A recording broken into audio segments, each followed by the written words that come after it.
Hot take. It's my coping mechanism is not an excuse for shitty behavior. Yes, you might price ship. B, C. It's your way of coping.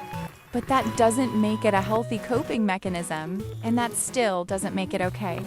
This also means we shouldn't harass people who use pro-shipping as a coping mechanism.